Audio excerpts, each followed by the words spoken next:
We know terrorist groups are interested in attacks using weapons of mass destruction, which we cannot allow to happen. So we must continue to improve, to adapt, and to do so at the same speed as small, nimble terrorist cells. We welcome today the first public appearance of the new CIA director, retired General David Petraeus, who is one of America's very best. I read his biography last night, and I didn't know anyone really could accomplish as much as he has. He's noted for this outstanding service, and most recently, his service in Afghanistan, Iraq, and at Central Command overseeing both wars.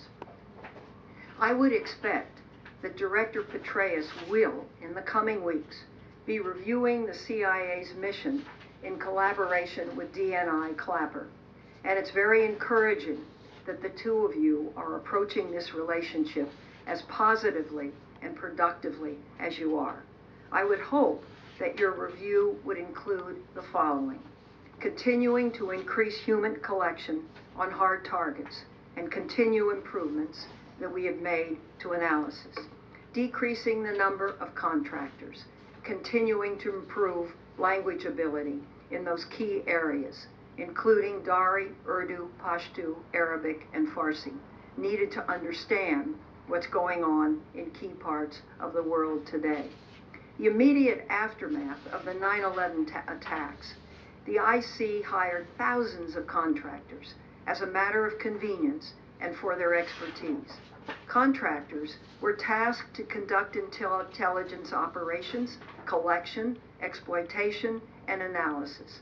And all are critical tasks for the intelligence community and include, I would argue, inherently governmental functions that should be done by government employees at 2/3 less cost per employee. The Office of the DNI recently reported that for the fiscal year 2010, core contractors accounted for 23% of the total IC human capital workforce, down only 1% from the year before. The overall number of contractors is in the tens of thousands. The numbers across intelligence, defense, and homeland security is in the hundreds of thousands. We had an agreement in 2009 to reduce IC contractor numbers by 5% a year, but it's clear that progress has not been maintained and sufficient cuts are not being made. We have seen moderate progress in improving overall language capability in the past 2 years, but of the several thousand military and IC positions that require foreign language skill, only about a half of the IC's self-assessed requirements are being met by an individual with sufficient language proficiency. We must do better. Through both of our committee's oversight work, we review sensitive programs across the IC to make sure we understand what is going on, that operations are carefully carried out and are legal and effective.